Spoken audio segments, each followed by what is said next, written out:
Vamos já para o 10º episódio da primeira temporada deste podcast, que vai começar a ser alternado com alguns vídeos, mas passando para o que nos traz hoje. Estás a ouvir, pode ser boa noite, bom dia, pode estar numa caminhada, pode estar porque queres ouvir porque estás entediada e está tudo certo. Então convido também a ouvir alguns dos meus podcasts enquanto estás a conduzir, enquanto estás a caminhar, enquanto estás a fazer as tarefas de casa. É sempre uma forma de nos conectarmos a pensamentos distintos e aprendermos enquanto fazemos outras tarefas. E cientificamente está comprovado que conseguimos absorver muito mais informação dessa forma. Então eu sou a Marta Martins, bem-vindos aqui ao 10º episódio, que vai falar sobre a coragem de pisar o novo. O que é que isto significa? Ora bem, coragem e novo já são duas palavras que juntas causam o pânico e, na verdade, normalmente trazem uma avalanche de situações na nossa vida. Então vamos começar por imaginar o seguinte: quadros falsos. Porque é que eu fui buscar esta informação? Mas pensem comigo, quadros falsos, e podemos dizer que existem muitos. Tentar falsificar Da Vinci, Mona Lisa, por exemplo, que me estou a lembrar agora, entre outros. E normalmente existem mesmo muitos. Então como é que nós conseguimos identificar que esses quadros são falsos? Se existem tantos, ok? Precisamos de conhecer muito bem o original, saber as cores, a alma daquele quadro, identificar então, quem acaba por olhar para estes quadros e saber identificar se é original ou não, passou muito tempo sobre o original, ok? Então, o que é que nós estamos a falar aqui? Sobre autenticidade. Quantos de nós já nos tornamos quadros falsos, ok? E até nos tornamos em falsificações assim quase perfeitas do original, da nossa alma, daquilo que nós somos. Então nós vestimos a roupa que tem que ser, falamos do tom de voz adequado, atenção, lideramos da forma que nos ensinaram, comemos da forma que tem que ser correta e acabamos por fazer um checklist de várias, no fundo, tarefas que são adequadas àquilo que nos rodeia, do jeito que tem que ser, ok? E depois do teu checklist diário, de vestir aquilo que tem que ser, falar do tom de voz que tem que ser, dizer X coisas porque tem que ser, e vais fazendo aí o checklist, como se tivesses uma máscara. E chegas ao final do dia, olhas ao espelho e sentes exatamente como se fosses um quadro falsificado, ok? E olhas e dizes, ok, isto não tem alma, isto não tem vida, exatamente como um quadro que falta um pouquinho mais para alcançar a sua significância, por assim dizer. Vamos então por partes. Estás exausta porque trabalhas muito ou porque dá muito trabalho sustentar essa personagem que tu tens de criar? Sustentar essa forma de ser, essa forma de falar, essa forma de vestir, a cor do cabelo que tem que ser adequada com o que toda a gente pensa e quer. Então, vamos por aí. Pensa um pouco enquanto estamos aqui a falar juntos. Há aqui um conceito brilhante da psicologia que eu gostava de chamar aqui para esta conversa, que se chama teatro social. Então, vejamos, nós desde crianças, ok, que acabamos por vestir, não é ser, vestir várias personagens.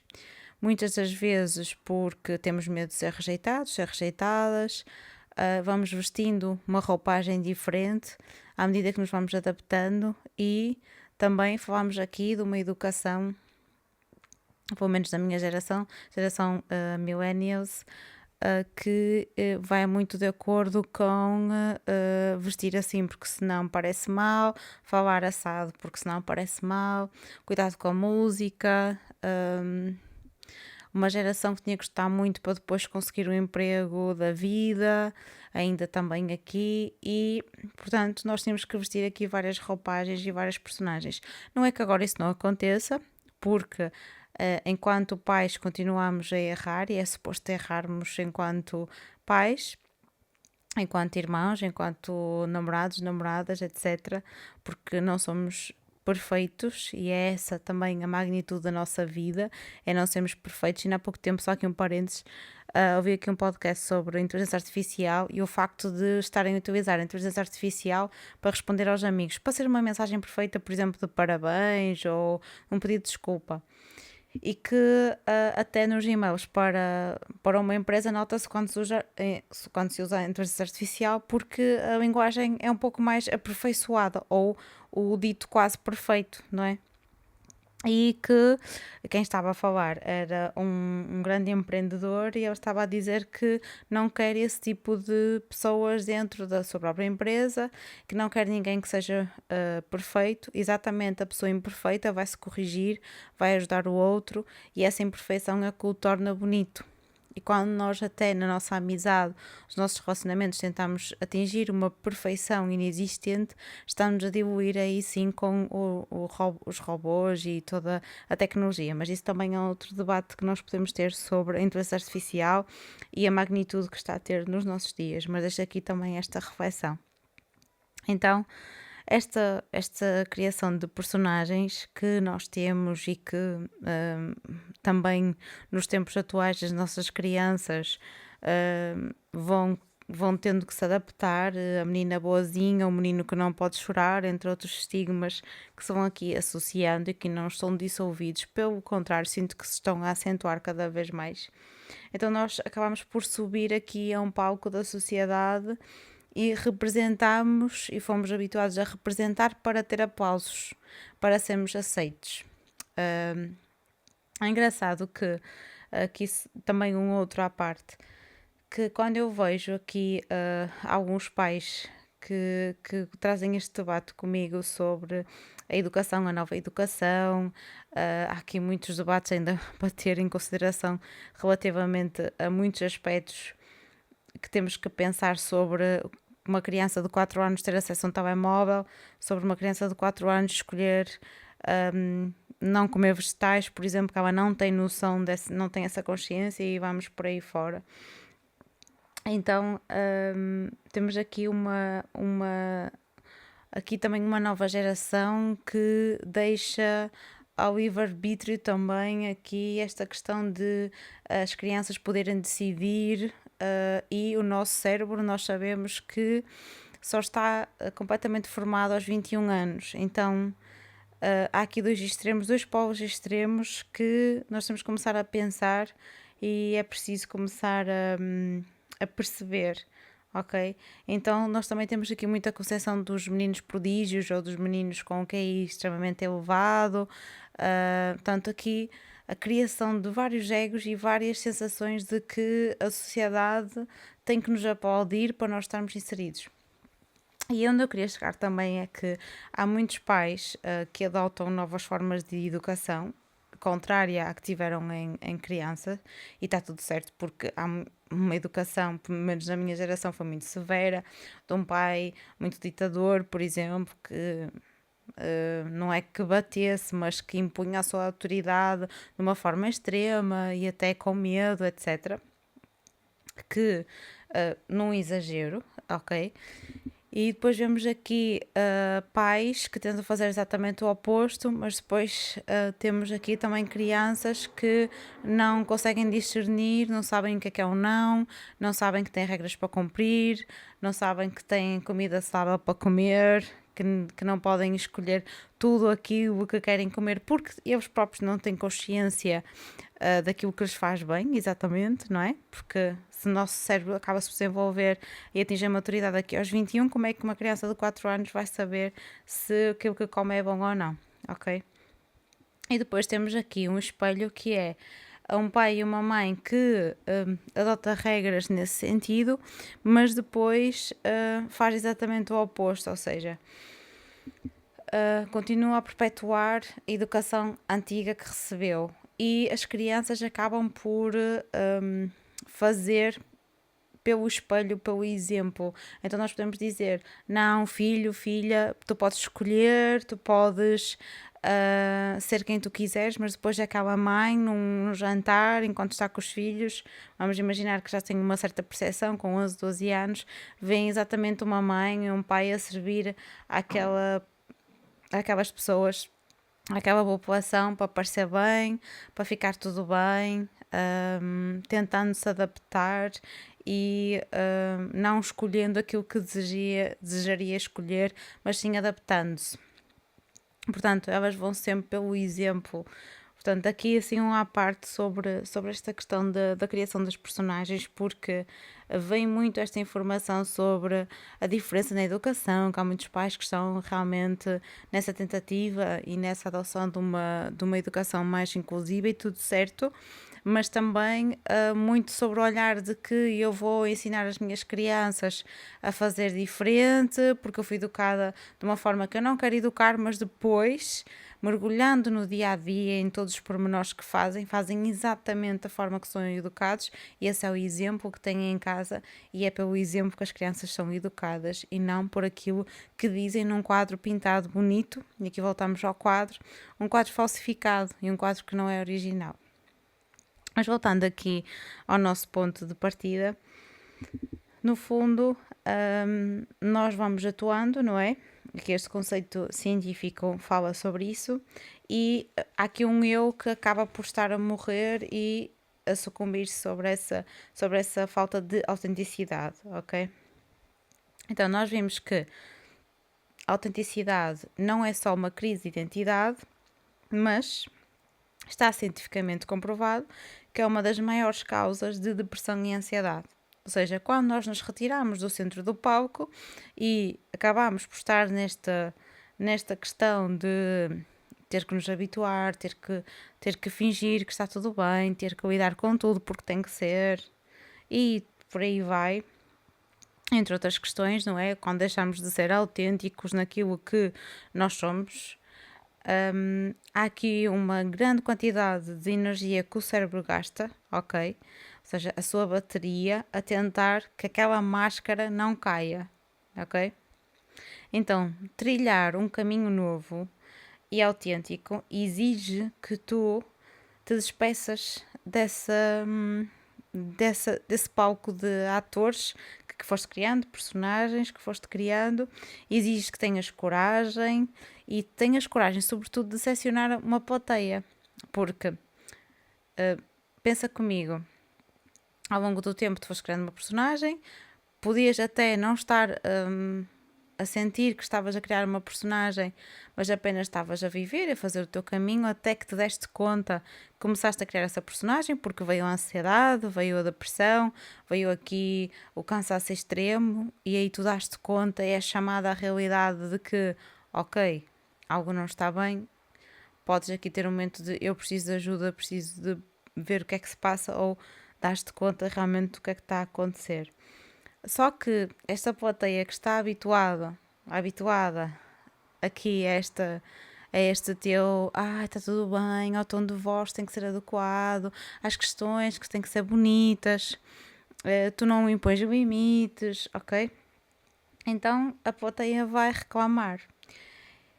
Por isso é que, para mim, e podes registar aqui mentalmente, escrever o que tu puderes neste momento, a autenticidade é o ato de rebeldia mais sagrado que existe. Já pensaste sobre isto? Que quando tu escolhes a tua paz ao invés do aplauso dos outros, rasgas tudo.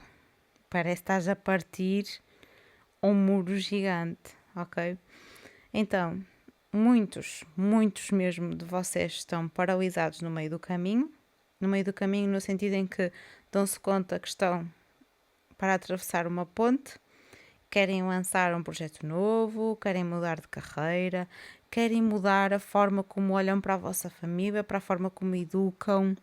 Perceberam que até aqui há algumas questões que realmente o meu exemplo não é o exemplo que eu queria dar, eu preciso de ajuda, mas não conseguem andar.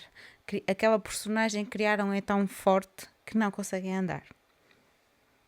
Porquê? Porque estão a fazer porque tem que ser. Porque eu tenho que mostrar àquele grupo que eu sou assim, porque eu agora mostrei esta minha versão, porque a minha família está habituada e por aí fora. Então, nós tentamos, no fundo, encaixar a nossa alma num modelo de negócio, ok? Numa relação, numa vida, num standard que nós projetamos. E basicamente este caminho novo é quase que impossível de fazer com essa bagagem toda. Tu não consegues fazer algo novo com uma mochila pesada. Ponto. Assente. E se não queres deixar essa bagagem, esses medos, essa estrutura familiar que já não cabe, esses amigos que já não servem, que já não te conhecem, que não te veem da forma como tu agora te vês, então não vale a pena. E, meus caros e minhas caras, a autenticidade vai fazer parecer-te vulnerável. Sempre. Sempre, sempre, sempre. As pessoas não vão entender porque é que tu mudas, as pessoas não vão entender porque a autenticidade requer que eu hoje pense de uma forma e que, à medida que vou adquirindo conhecimento, ou até passado uma hora em que eu estou num debate qualquer de um amigo, eu penso, uau, eu pensava desta forma e realmente eu já começo a perceber e a abrir a mente uma nova perspectiva sobre o assunto X. Então eu, uma hora, até em 5 minutos posso mudar e posso continuar a ser autêntica, e ser autêntica é isto, é dizer eu acredito nisto e amanhã vem alguém que diz, Marta, já pensaste sobre isto, já pensaste desta forma, e há um grupo que fala, vem adquirir mais conhecimento sobre isto, e eu mudo completamente a opinião, de forma de pensar sobre aquele assunto, e continuo a ser eu, não me adapto àquela pessoa que vem de fora. Por isso é que é tão vulnerável, okay? Porque as pessoas estão habituadas a que tu te adaptes a elas e não que continues a seres tu e que as enfrentes.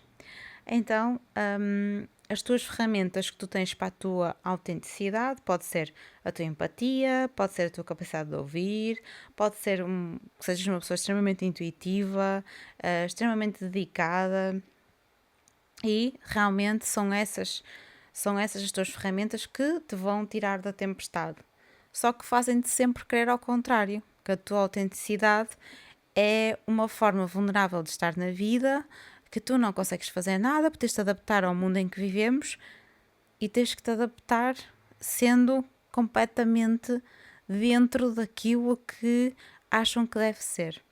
Por isso muita gente entra no chamado burnout, porque já não consegue viver mais naquela roda que não foi feita para ela, não conseguem sair porque chegam a casa e ouvem que não é para sair, porque o que é certo e é garantido é o que temos que manter, e não podemos fazer um caminho novo. Mesmo que esse caminho novo não dê certo, porque é que não é de tentar é a grande pergunta. Porque eu posso manter o certo e tentar o incerto, enquanto tenho o certo. Ok? A transição pode ser feita de uma forma super tranquila. Porque é que ela não é feita? Porque vai parecer mal na fotografia? Porque a tua autenticidade não cabe nas pessoas que te rodeiam? Então, manda embora as pessoas que te rodeiam. Não estás na mesa certa. Eu quero, antes de terminar este episódio, que está aqui com vários movimentos, vários pensamentos que eu vou tendo e que fui tendo à medida que eu fui escrevendo, e quero regressar um bocadinho aqui ao tema da Quaresma, porque estamos exatamente no quarto domingo da Quaresma, e há sempre uma mensagem, há sempre algo que nos toca e que nos faz refletir, pelo menos, não importa a tua religião, aquilo que tu acreditas, importa trazer sempre à mente questões novas e reflexões, acima de tudo. Então, a história de hoje está presente em João e acaba por ser algo que é impensável até nos dias de hoje, que é um homem que passa e acaba por curar um cego de nascença e ele vê. Então acontece o dito milagre na época. Há muitas escrituras que falam que Jesus atuava no coração das pessoas e isso fazia com que houvesse transformações, mas foram adaptados aqui em milagres e eu sinto que para nos fazer questionar e nos fazer bem além daquilo que nós chamamos de milagre. É isso que eu acredito também. Então, Jesus devolve a visão a este cego e vejamos este cenário, devolve a visão, segue o seu caminho, diz, aqui está, segue a tua boa nova, dá-lhe as indicações de como é que ele tem que fazer para voltar a ver, porque naquela fase coloca-lhe um lodo nos olhos e diz para ir a um lago, lavar os olhos naquele lago para eu poder voltar a ver. E o que é que nós esperamos que a sociedade faça? Uma festa? Se torne feriado naquele momento?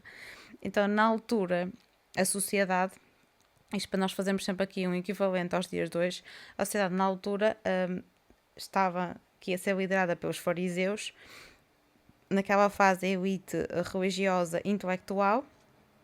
E o que é que fez na realidade aqueles fariseus? Abriram aqui um inquérito para criminalizar o sucedido, afinal de contas, e naquela época este ato foi feito a um sábado, portanto era penalizado por ser realizado a um sábado, qualquer que fosse o milagre, ou seja, havia alguém para curar. Era sábado, esqueçam isso, façam na segunda-feira. Domingo é para rezar, ok? Temos aqui, estou a brincar um pouco com a situação, mas temos aqui regras rígidas ligadas à religião, à fé, que exatamente veio aquele homem, Jesus, Yeshua, o que queiram chamar, veio exatamente quebrar essas regras, como muitos de nós, empresários, etc., vêm quebrar. Mas pronto, movendo, não é? Então, e surge logo aqui nesta ação surge logo um interrogatório em quem imperava, não é? Quem tinha o poder, e aqui surgiu-me logo o seguinte: quantas vezes é que tu finges que não vês a verdade só para não desiludir as regras do sistema em que tu vives? Porque imaginemos aqui esta situação, que tu eras o cego ou a cega, e vinha alguém e curava-te, conheceste ali, era aquele homem que muita gente falava e tal, mas aconteceu contigo um milagre. E agora vão proceder a um interrogatório porque tu começas a ver. E tu tens aqui opções. Tu podes dizer, olha, afinal não, eu sempre vi, isto é uma mentira, este homem é chanfrado e eu afinal já via, que é para enquadrar e para parecer bem para o outro. Ou então podes escolher manter a tua verdade, e é aqui que dói, é aqui que vem a questão da autenticidade e da coragem. Porque é que nós então não temos a possibilidade de traçar um novo caminho quando ele nos disponibiliza? Porquê? É aqui que vem a questão, onde é que está a tua verdade, onde é que está a tua autenticidade? Se realmente tu pregasses que a tua autenticidade, que tu és único, que tu fazes de acordo com os teus valores, com os teus ideais, eu sou muito isto, que a pessoa vai de acordo com os seus valores e com os seus ideais, mas depois não faz. Será que então não faz porque tem vergonha da verdade? Porquê é que ainda não fez? Temos aqui várias questões que vocês podem também pensar juntamente comigo. Então, aqui nesta situação, para os fariseus, Deus operava dentro de quê? Regras específicas, rígidas, ok? E o milagre tinha que acontecer dentro das regras que eles próprios criaram, portanto o ego de Deus era extremamente frágil perante esta situação. Então, os fariseus, digo muitas vezes então, já reparei quando o Spotify faz sozinho a transcrição. Sorry for that, vou tentar aqui melhorar esta parte. Assim, nós temos aqui um olhar dos fariseus perante provas e factos do crime, que é começar o interrogatório. Então, nós temos um crime à nossa luz, não é um milagre, é um crime, ok? É assim que as pessoas também colocam à nossa volta, quando nós começamos a deparar-nos com a nossa verdade. Então, nós temos um interrogatório aos vizinhos que perguntam, é mesmo eu ou alguém parecido, ok? Tentam apagar esta identidade. Depois ainda perguntam aos pais, este é mesmo o vosso filho? Os pais aqui até têm uma resposta muito pronta, dizendo tipo ela é maior de idade e desenrascam ali a conversa para que seja ele a responder. E depois vão aqui à questão do cego, como se fossem então perguntar a ti, e tu realmente, o que é que te aconteceu? E ele responde, eu era cego e agora vejo. Ou seja, contra factos não há argumentos. E declara ali a sua verdade, não se esconde, não tem medo, avança com o facto de que aquele homem realmente tinha tocado nele. Então, no fim desta história, o cego acaba por ser expulso do templo, eles arrumam ali com o assunto, querem abafar o assunto, não é? A não proclamar a palavra de que aquilo tinha sucedido, e então declararam que ele não tinha acesso aqui à palavra divina, não é? Tu és expulso aqui de nós porque tu estás a dizer uma coisa que aconteceu contigo, mas eu quero que tu mintas e tu não mentiste. Ah, caraças, não é? Então aqui o poder exigido.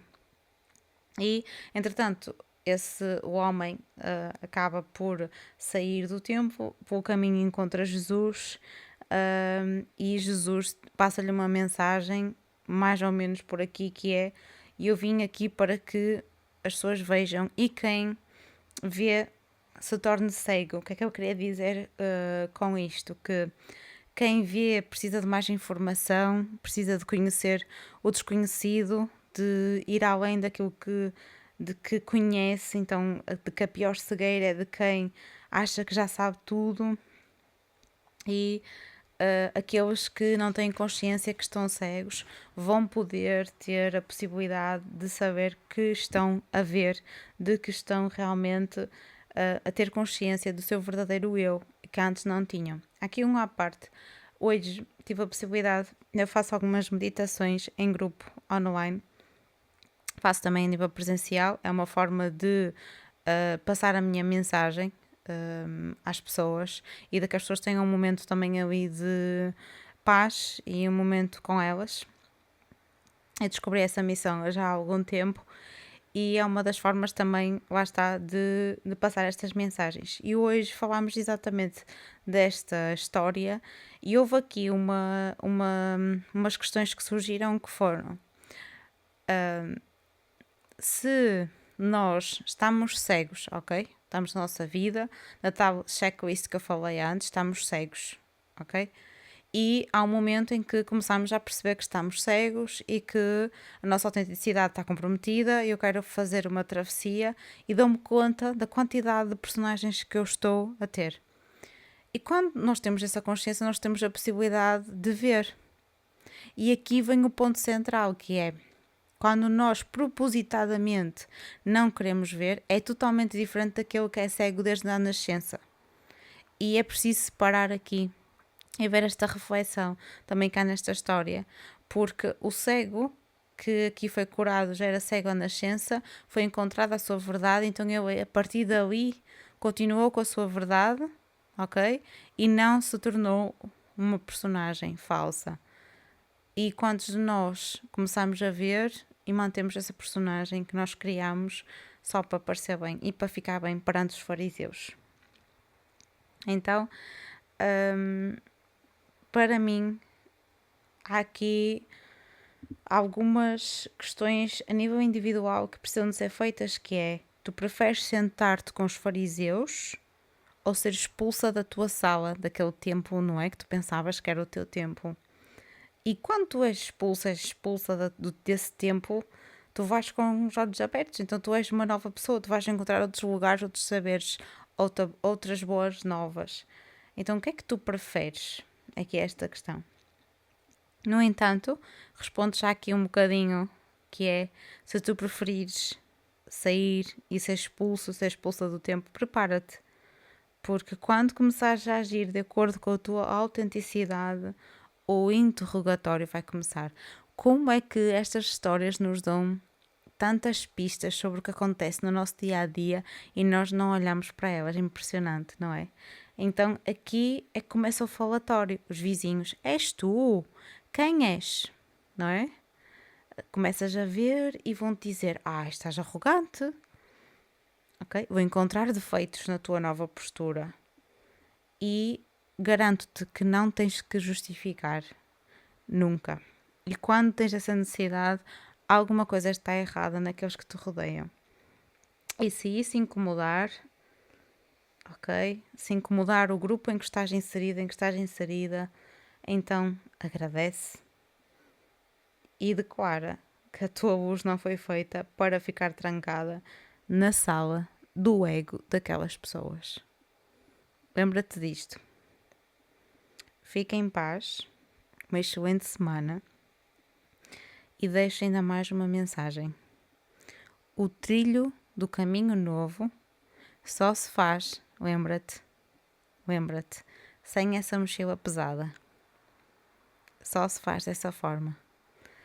E esta reflexão de como é que está a tua mochila, como é que está a tua autenticidade, como é que está a tua coragem, pode-te custar anos de vida e tu tens que voltar atrás. Se tu tens 30, se tu tens 40, se tu tens 50, se tens a oportunidade de me ouvir este debate e pensar, eu vou a tempo de ter coragem de ser autêntica, porque quando eu sou autêntica eu consigo fazer os meus projetos, eu consigo avançar neles. Não é só da boca para fora que eu digo que tenho ética e valores e que sigo algo e que penso em criar coisas novas, mas afinal de contas eu só fico pelo papel. Porquê? A pergunta é, porque queres sentar com os fariseus? Então é mais cómodo estar com eles, certo? Um beijinho, até ao próximo domingo.